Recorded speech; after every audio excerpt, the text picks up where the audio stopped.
Okay, then, when you're ready. Hi, I'm Cameron Williams.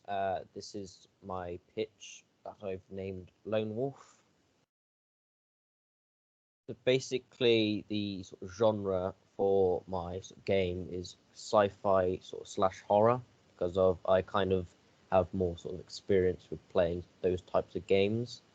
Um, when making the game, I kind of want it to be sort of digital format, so you could just sort of download it and sort of start rather than having to go out and sort of pay for it. And I think for console would be better because I think more people play consoles than they do on PC. The sort of size of the map, I've thought about just sort of an underground facility, sort of many floors, and sort of from difficulty, it would probably take you about 4 to 7 hours to complete, depending on how many floors I do actually put in, because of all of the sort of fighting the monsters and going through and solving the puzzles.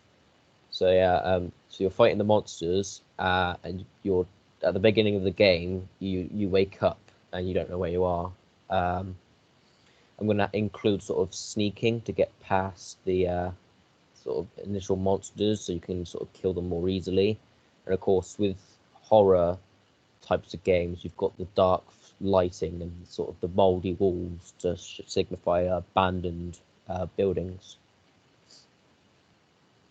So, like as I was sort of talking about with the dark and flickering lighting, it's more based around horror than normal sort of games because normal games they're kind of sort of bright lighting and sort of happy because you sort of connect it to horror with the flickering lights. And the abandoned building, you tend to see it sort of worn down and moldy because no one's sort of cleaned it in a while. With sounds, we've got sort of dripping of pipes, and when you're walking, you can sort of hear it echoing because it's kind of like empty, and then you can hear sort of the faint monster noises of if when you get nearer to them.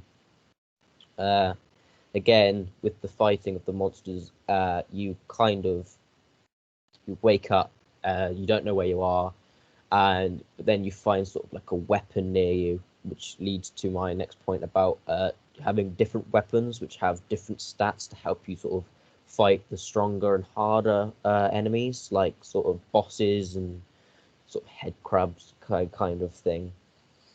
Uh, the thing is, though, to get to the next floor, you have to kill all the monsters on the floor you're on before the door to the elevator opens to lead you to the next level.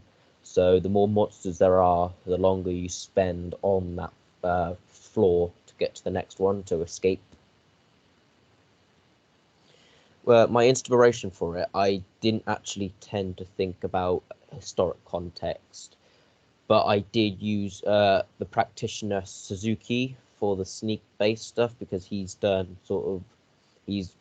got more knowledge on sneak games with his games and realistic. I'm going to use realistic engines to immerse like the story and the sneak side of it. If I make it 3D, it's definitely going to be sort of more realistic, so the player sort of sees it and feels the game rather than just playing it. And then I might include VR as well because VR you normally use to play horror because people want to feel the experience as if they were actually there. Uh, the issues and debates I had was having a strong male character, which is kind of like a stereotype of sort of a survival game, is that you have a strong male character who's fighting everyone. So there may be some disagreement, like some people might think it's a bit sexist, saying like, why can't a woman be a strong survivor and be the sort of main character of all of this? And I kind of thought of a lot of guns because kind of America and men tend to have more connection with guns than normal people. Um, and I didn't really think about including like a message. I thought I just sort of came up with the idea, sort of went along with it. With my research plan, I'm thinking it's kind of aimed towards 15 plus because of the violence it includes.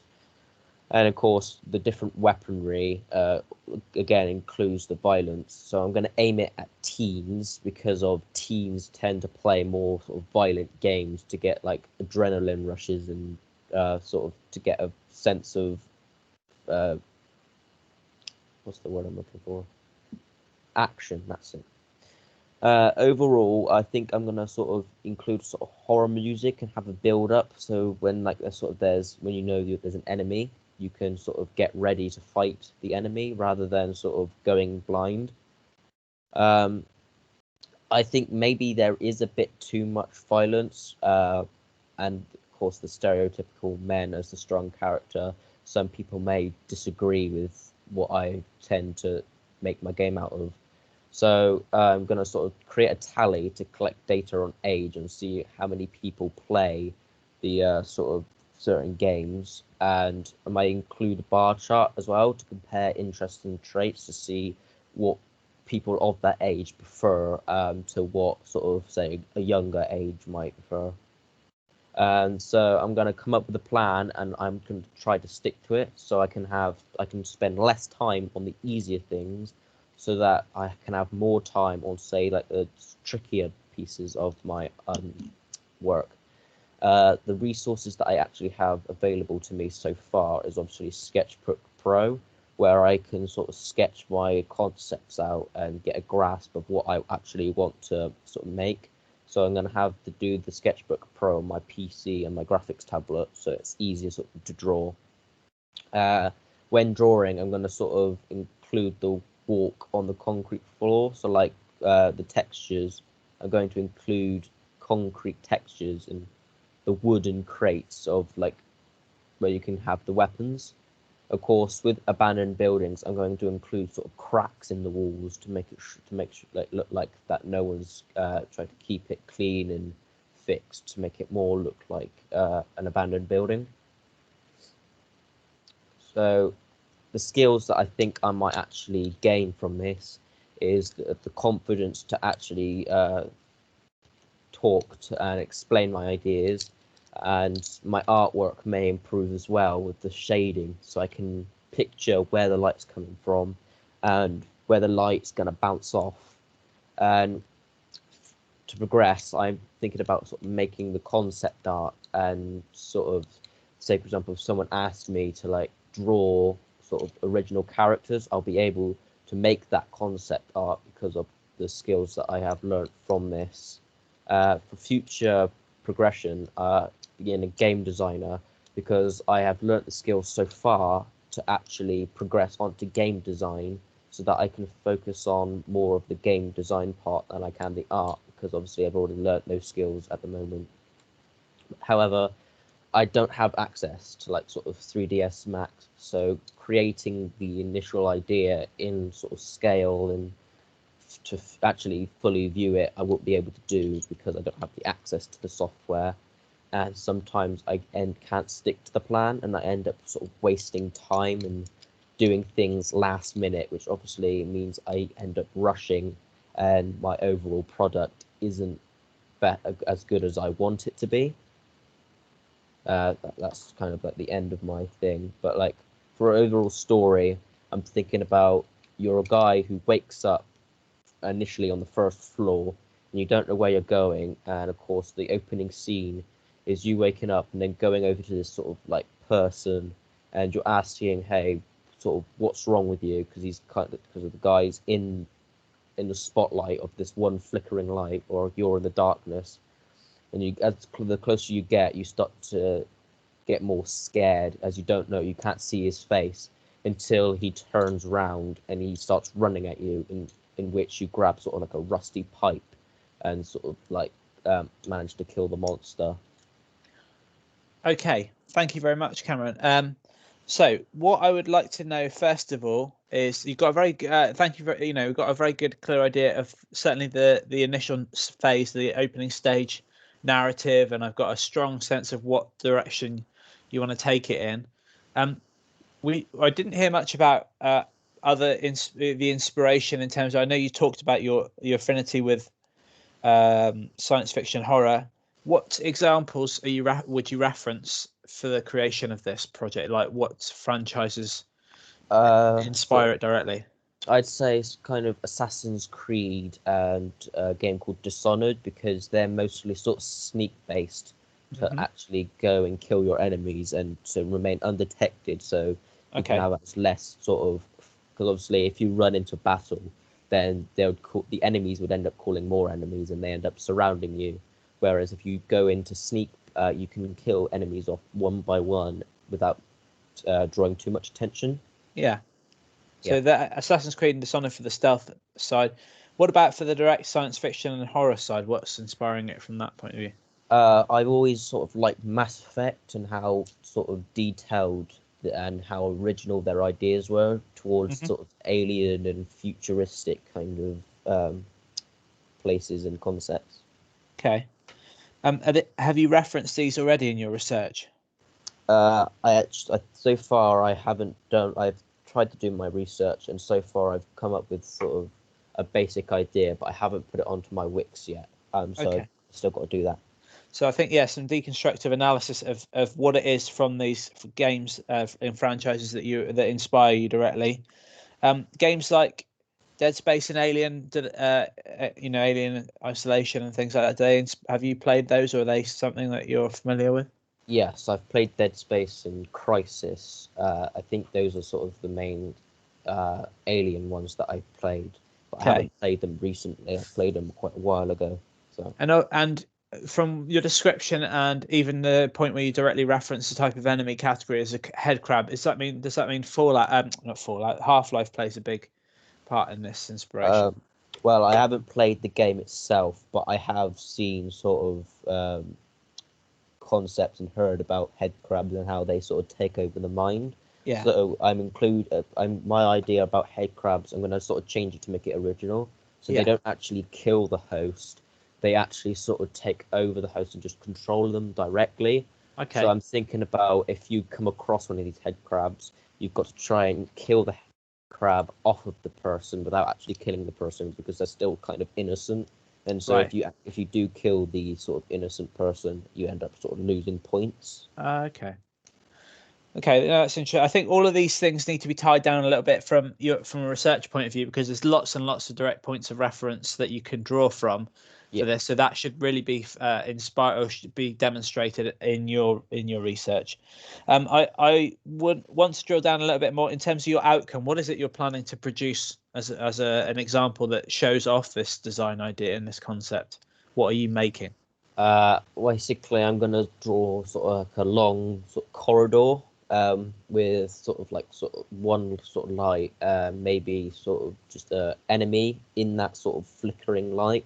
Okay, So yeah, I'm so gonna draw it from like the darkness is closer to the camera, whereas then the light is further away from that one scene to make it look like a long corridor that you've got to walk towards. okay, I think one piece of concept, or one polished piece of concept art, is maybe a Yeah. little bit limiting given the scale And of the then I might project. do sketches of all of the different monsters I may include. Okay, yeah. So I think if you're developing, like, you've got a very clear narrative here, you've got a very clear concept for what happens in that first scene. You could take that down different routes. One suggestion I have, given that your focus, as you say, is on concept art and you're developing skills using your graphics tablet and that process, it might be that you try to develop a very polished storyboard of your concept. It might be a good way to take this.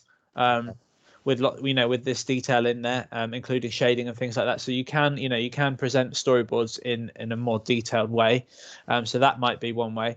Or as you say, I think a range of concept artwork that represents things like the enemies and like the environment. So you can specify, let's say you're going to have this environmental artwork, you're going to have a concept art piece that details, let's say, a turnaround of the enemy, maybe even a turnaround of the main character themselves. So do you know what I mean? You're showing Yeah, off I have started doing the turnaround of the character. Okay. I've just got to add. I've nearly finished it. I've just got to add sort of the rips in his jacket to make it look more like he's a survivor rather than Right. a businessman. Okay, so if you haven't yet specified, or you need to alter, I would suggest you alter your proposal in the section that's about the actual brief. Yeah. the second section, to detail that is, that you have these very specialist outcomes that you're doing. You're doing a highly detailed or producing a highly detailed turnaround of the main character, the enemies, and the environment. Let's say, and you're producing a range of like 3 final pieces of artwork that are to a high level, okay, or to something that emulates industry level, okay. Yeah. And I think thinking about things, I also felt like whilst you don't have access to 3D Studio Max at home, you're touting to develop a piece of concept art that represents accurately the environment. It might be a nice idea to go back to the technique that we've used earlier in the year, where you work over the top of a roughly modeled environment that you can use to enhance your perspective drawing abilities and things like that. You know what I mean? So you model the corridor loosely in terms of boxes and rough shapes, but then use that as a template to enhance that perspective drawing skill. Yeah. Yeah. Is that a technique that you thought you might use, or have you not thought about that yet? Well, I've definitely thought about, because obviously my shading skills aren't quite there yet. Mm-hmm. I've only started getting used to the shading part of it. Yeah. But other than that, I haven't really thought about any other skills. So no, I think that's fine. I think if your focus is concept art, that's fine, and shading and producing realistic digital artwork is fine as a focus for your outcome. I think, like, what do you need to research, and what will you be doing to get those skills further developed, to get more realistic shading and things like that? Where will you look to go for sources for that? What have you looked anywhere yet? Well, I'm sort of searching up YouTube videos on like how to do sort of certain types of shading and how to make it look more realistic. Because at the moment, when I'm doing shading, I've done it as sort of single block colors. Yeah. So recently, I researched how to sort of blend the sort of colors together to make it look realistic. Great, and make sure all of that evidence is building as part of your planning and pre-production. And on your production page, so we can see that skill evolving, as it were, from your early stages, to even work that you've done prior to this project, and we can see then right through to the end outcome, the level of development that you've undertaken as a result of that research and those skills processes. Okay. Yeah. So yeah, that's fine. I think just make sure that, as I say, change your proposal to really demonstrate those specific outcomes that we talked about there: environment art, character art, etc. Yeah. Yeah. And to specify, let's say, 3 or 4 outcomes that reference that, plus all the preliminary, shading work, the build up to it as well. Okay. Okay. You talked about someone called Suzuki. What? I'm not familiar with that person. What franchise is that from, and what's their back? What's the background of that? Well, obviously, I researched sort of practitioners that include Sneak. And one of the things was saying about Suzuki and how he included. He was one of the first people to include sneaking in one of their arcade games. Okay. Do you know what that game was? I can't remember now, but it's in your research, presumably. Yeah, I'm going to put it into my research. Began with a T or something, but I can't remember now. Yeah, so again, like all those details, iron those out and get that into your research. And your research should really reflect all of this work that some great references there, but make sure that that's really in detail and directly linked. And again, if you're looking at stealth mechanics, you've got to really reference Kojima at that point, because his work in Metal Gear and subsequently Death Stranding and things like that, the stealth mechanic, he's like the godfather of that. So I think, like, think about those kinds of games like Dishonored and Assassin's Creed, perfect, again, more modern stealth games, definitely, and franchises like the Thief franchise are famous for delivering stealth to a high standard. So the original, that is, not the 2012 remake one. I got here to someone called John Szekniuk was the first stealth game. Was like a shoplifting boy in 1979. Okay. Yeah, cool. So yeah, definitely it's important to acknowledge the historical, the early games, but the more relevant examples will be linked directly to the kind of examples that you'll have in modern franchises. So yeah, really important that you reference those. Okay. Yep.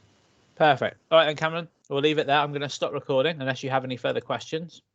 Well, everyone on the was saying that we need to do a survey that has 30 or more people Yes. answer it, and I just didn't know what we were supposed to actually do for that.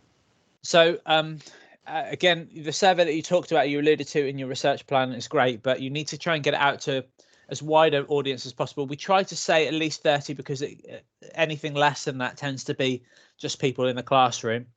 So if you can share, once you've made a survey, share it on social media.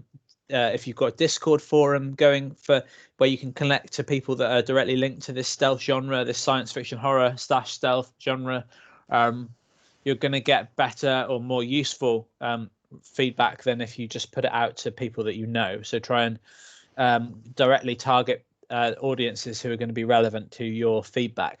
Okay. Equally, Discord is a great source for forums that are linked to that, or spaces like that. Also, Reddit. If you find subreddits that are like linked to, let's say, Dead Space subreddit or Half-Life, there's going to be a big community of people out there that will be passionate about that, and you can pitch your idea, and then you'll get more relevant feedback based on players' preferences and their affinity with those areas. Unless of course, it is you're trying to use it to establish a general player base, in which case you try and approach a broader audience. So think about who you approach. We'll do a session specifically on designing a Microsoft form and how you publish that and get that out there with Owen at the end of this week, so on Friday. Okay. So is that where we learn how to use sort of Google to make like our surveys? Yes. Yeah. Well, we use Microsoft, but yeah, that's it. Okay. Cool. Right. I'm stopping recording.